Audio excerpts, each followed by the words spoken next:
أعوذ بالله من الشيطان الرجيم. بسم الله الرحمن الرحيم. ولن يتمنوه أبدا بما قدمت أيديهم والله عليم بالظالمين. ولا تجدنهم أحرص الناس على حياة ومن الذين أشركوا يود أحدهم لو يعمر ألف سنة وما هو بمزحزحه من العذاب أن يعمر والله بصير بما يعملون. قل من كان عدوا لجبريل فإنه نزله على قلبك بإذن الله مصدقا لما بين يديه وهدى وبشرى للمؤمنين. من كان عدوا لله وملائكته ورسله وجبريل وميكال فإن الله عدو للكافرين. ولقد أنزلنا إليك آيات بينات وما يكفر بها إلا الفاسقون. أفكلما عاهدوا عهدا نبذه فريق منهم بل أكثرهم لا يؤمنون. ولما جاءهم رسول من عند الله مصدق لما معهم نبذ فريق من الذين أوتوا الكتاب كتاب الله وراء ظهورهم كأنهم لا يعلمون. واتبعوا ما تتلو الشياطين على ملك سليمان وما كفر سليمان ولكن الشياطين كفروا يعلمون الناس السحر وما أنزل على الملكين ببابل هاروت وماروت وما يعلمان من أحد حتى يقولا إنما نحن فتنة فلا تكفر فيتعلمون منهما ما يفرقون به بين المرء وزوجه وما هم بضارين به من أحد إلا بإذن الله ويتعلمون ما يضرهم ولا ينفعهم ولقد علموا لمن اشتراه ما له في الآخرة من خلاق ولبئس ما شروا به أنفسهم لو كانوا يعلمون. ولو أنهم آمنوا واتقوا لمثوبة من عند الله خير لو كانوا يعلمون. صدق اللہ العظیم. سامعین عزیز، ابھی آپ نے سورہ البقرہ کی آیات 95 تا 103 کی تلاوت سماعت فرمائی. ابھی اس کا ترجمہ اور اس کی تفسیر بیان کی جاتی ہے. بسم اللہ الرحمن الرحیم.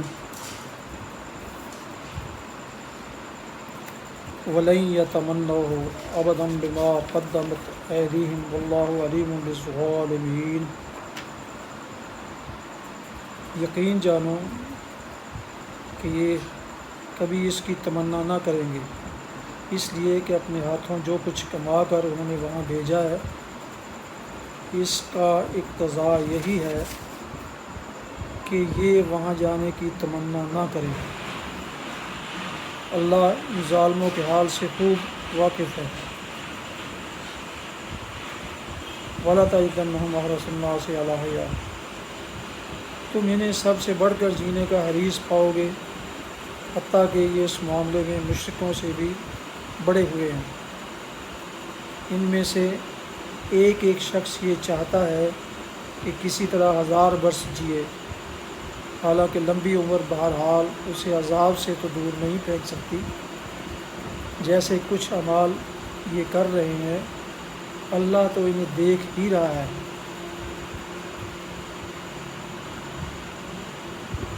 قُلْ مَنْ كَانَ عَدُوًّا لِجِبْرِيلَ. ان سے کہو کہ جو کوئی جبریل سے عداوت رکھتا ہو اسے معلوم ہونا چاہیے کہ جبریل نے اللہ ہی کے اذن سے یہ قرآن تمہارے قلب پر نازل کیا ہے، جو پہلے آئی ہوئی کتابوں کی تصدیق و تائید کرتا ہے اور ایمان لانے والوں کے لیے ہدایت اور کامیابی کی بشارت بن کر آیا ہے۔ من کان عدوا للہ وملائکتہ، اگر جبریل سے ان کی عداوت کا سبب یہی ہے تو کہہ دیجئے کہ جو اللہ اور اس کے فرشتوں اور اس کے رسولوں اور جبرائیل اور میکائیل کے دشمن ہیں، اللہ ان کافروں کا دشمن ہے۔ وَلَقَدْ أَنزَلْنَا إِلَيْكَ آيَاتٍ بَيِّنَاتٍ،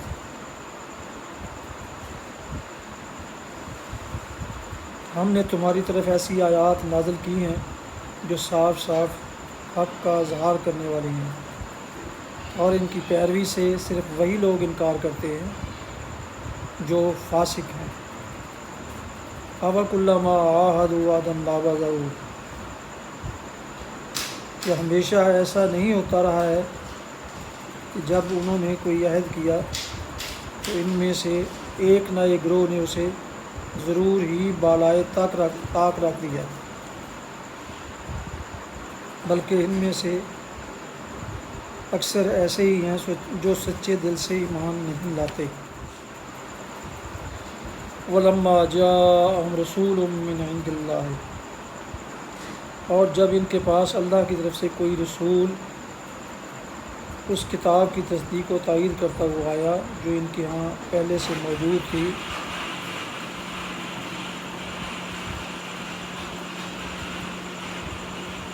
تو ان اہل کتاب میں سے ایک گروہ نے کتاب اللہ کو اس طرح پس پشت ڈالا گویا کہ وہ کچھ جانتے ہی نہیں۔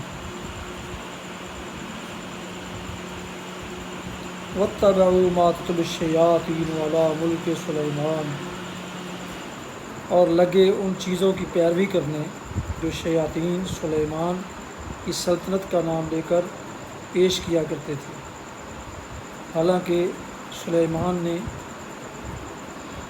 علیہ السلام نے کبھی کفر نہیں کیا۔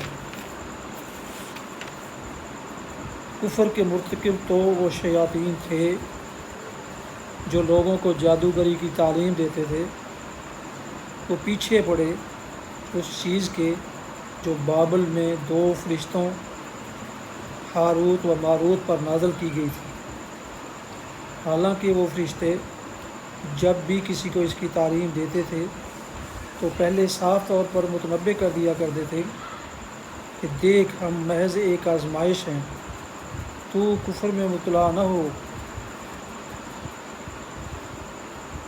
پھر بھی یہ لوگ ان سے وہ چیز سیکھتے تھے جس سے شوہر اور بیوی میں جدائی ڈال دیں۔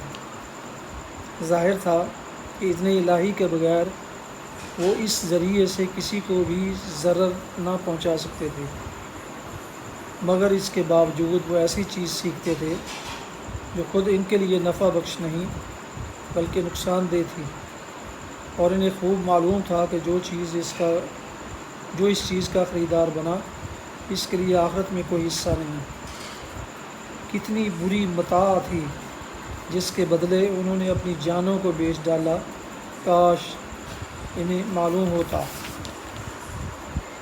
وَلَوْ أَنَّهُمْ آمَنُوا وَاتَّقَوْا لَمَثُوبَةٌ مِّنْ عِندِ اللَّهِ خَيْرٌ لَوْ كَانُوا يَعْلَمُونَ، اگر وہ ایمان اور تقوی اختیار کرتے تو اللہ کے ہاں اس کا جو بدلہ ملتا وہ ان کے لیے زیادہ بہتر تھا، کاش انہیں خبر ہوتی۔ اب ان آیات کی تفسیر سماعت فرمائیں۔ تم انہیں سب سے بڑھ کر جینے کا حریص پاؤ گے، حتیٰ کہ یہ اس معاملے میں مشرکوں سے بھی بڑے ہوئے ہیں۔ اصل میں اعلیٰ حیات کا لفظ ارشاد ہوا جس کے معنی ہیں کسی نہ کسی طرح کی زندگی، یعنی انہیں محض زندگی کی حرص ہے، خواہ وہ کسی طرح کی زندگی ہو، عزت اور شرافت کی ہو یا ذلت اور کمینہ پن کی۔ ان سے کہو کہ جو کوئی جبریل سے عداوت رکھتا ہو۔ یہودی صرف نبی صلی اللہ علیہ وسلم کو اور آپ پر ایمان لانے والوں ہی کو برا نہ کہتے تھے، بلکہ خدا کے برگزیدہ فرشتے جبریل کو بھی گالیاں دیتے تھے نعوذ باللہ، اور کہتے تھے کہ وہ ہمارا دشمن ہے اور رحمت کا نہیں عذاب کا فرشتہ ہے۔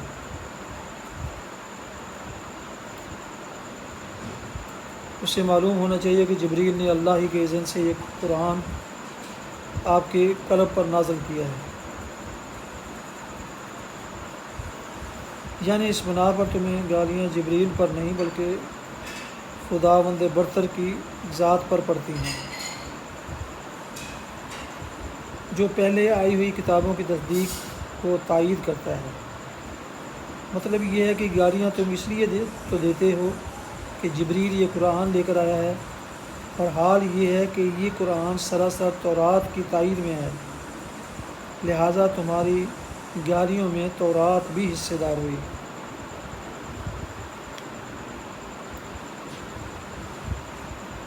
اور ایمان لانے والوں کے لیے ہدایت اور کامیابی کی بشارت بن کر آیا ہے۔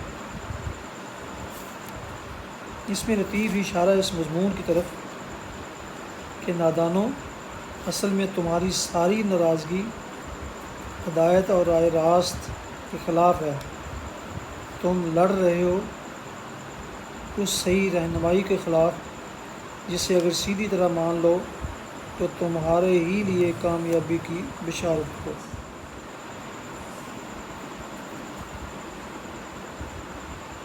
اور لگے ان چیزوں کی پیروی کرنے جو شیاطین سلیمان علیہ السلام کی سلطنت کا نام لے کر پیش کیا کرتے تھے۔ شیاطین سے مراد شیاطین جن اور شیاطین انس دونوں ہو سکتے ہیں، اور دونوں ہی یہاں مراد ہیں۔ جب بنی اسرائیل پر اخلاقی و مادی انحطاط کا دور آیا اور غلامی، جہالت، بت و افلاس اور ذلت و پستی نے ان کے اندر کوئی بلند حوصلگی و لازمی باقی نہ چھوڑی، تو ان کی توجہات جادو ٹونے اور طلسمات و عملیات اور تعویذ گنڈوں کی طرف مبذول ہونے لگی۔ وہ ایسی تدبیریں ڈھونڈنے لگے جن سے کسی مشقت اور جد و جہد کے بغیر محض پھونکوں اور منتروں کے زور پر سارے کام بن جایا کریں۔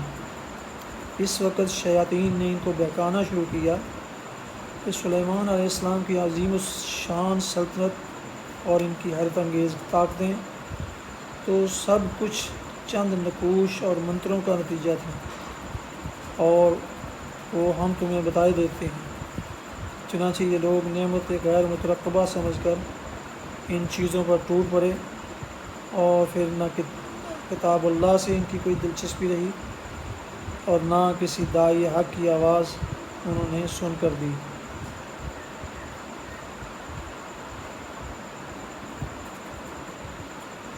تو پہلے صاف طور پر متنبع کر دیا کرتے تھے کہ دیکھ ہم محض ایک آزمائش ہیں، تو کفر میں مبتلا نہ ہو۔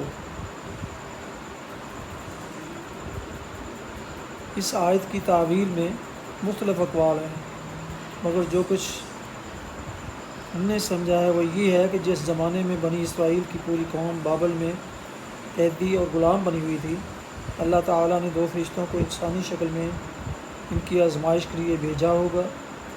جس طرح قوم لوط کے پاس فرشتے خوبصورت لڑکوں کی شکل میں گئے تھے، اسی طرح ان اسرائیلیوں کے پاس وہ پیروں اور فقیروں کی شکل میں گئے ہوں گے۔ تو وہاں ایک طرف انہوں نے بازار ساحری میں اپنی دکان لگائی ہوگی، اور دوسری طرف وہ اتمام حجت کے لیے ہر ایک کو خبردار بھی کر دیتے ہوں گے کہ دیکھو ہم تمہارے لیے آزمائش کی حیثیت رکھتے ہیں، تم اپنی عاقبت خراب نہ کرو۔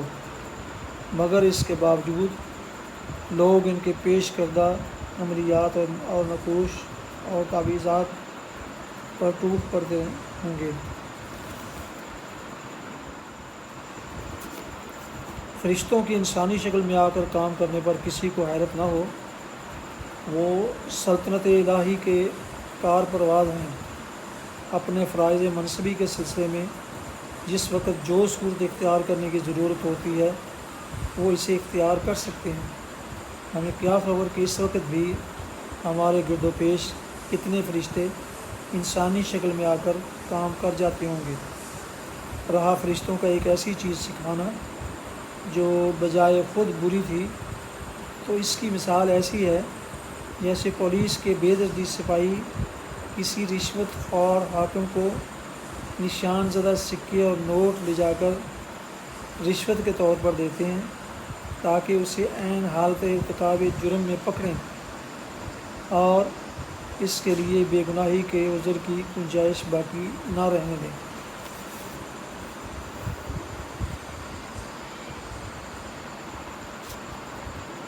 یہ لوگ ان سے وہ چیزیں سیکھتے تھے جس سے شوہر اور بیوی میں جدائی ڈال دیں۔ مطلب یہ ہے کہ اس منڈی میں سب سے زیادہ چیز جس کی مانگ تھی وہ یہ تھی کہ کوئی ایسا عمل یا تعویذ مل جائے جس سے ایک آدمی دوسرے کی بیوی کو اس سے توڑ کر اپنے اوپر عاشق کر لے۔ یہ اخلاقی زوال کا وہ انتہائی درجہ تھا جس میں وہ لوگ مبتلا ہو چکے تھے۔ پست اخلاقی کا اس سے زیادہ نیچا مرتبہ اور کوئی نہیں ہو سکتا تھا، اور کوئی نہیں ہو سکتا کہ ایک قوم کے افراد کا سب سے زیادہ دلچسپ مشغلہ پرائی عورتوں سے آنکھ لڑانا ہو جائے اور کسی منکوحہ عورت کو اس کے شوہر سے توڑ کر اپنا لینے کو وہ اپنی سب سے بڑی فتح سمجھنے لگے۔ ازدواجی تعلق در حقیقت انسانی تمدن کی جڑ ہے۔ عورت اور مرد کے تعلق کی درستی پر پورے انسانی تمدن کی درستی کا اور اس کی خرابی پر پورے انسانی تمدن کی خرابی کا دار و مدار ہے۔ لہٰذا وہ شخص بدترین مفسد ہے جو اس درخت کی جڑ پر تیشہ چلاتا ہو جس کے قیام پر خود اس کا اور پوری سوسائٹی کا قیام منحصر ہے۔ حدیث میں آیا ہے کہ ابلیس اپنے مرکز سے زمین کے ہر گوشے میں اپنے ایجنٹ روانہ کرتا ہے، پھر وہ ایجنٹ واپس آ کر اپنی کارروائیاں سناتے ہیں۔ کوئی کہتا ہے میں نے فلاں فتنہ برپا کیا، کوئی کہتا ہے میں نے فلاں شر کھڑا کیا، مگر ابلیس ہر ایک سے کہتا جاتا ہے کہ تو نے کچھ نہ کیا۔ پھر ایک آتا ہے اور اطلاع دیتا ہے کہ میں عورت اور اس کے شوہر میں جدائی ڈال آیا۔ یہ سن کر ابلیس اس کو گلے لگا لیتا ہے اور کہتا ہے کہ تو کام کر کے آیا ہے۔ اس حدیث پر غور کرنے سے یہ بات اچھی طرح سمجھ میں آ جاتی ہے کہ بنی اسرائیل کی آزمائش کو جو فرشتے بھیجے گئے تھے انہیں کیوں حکم دیا گیا کہ عورت اور مرد کے درمیان جدائی ڈالنے کا عمل ان کے سامنے پیش کریں۔ دراصل یہی ایک ایسا پیمانہ تھا جس سے ان کے اخلاقی زوال کو ٹھیک ناپا جا سکتا تھا۔ صدق اللہ العظیم، صدق رسول النبی الکریم۔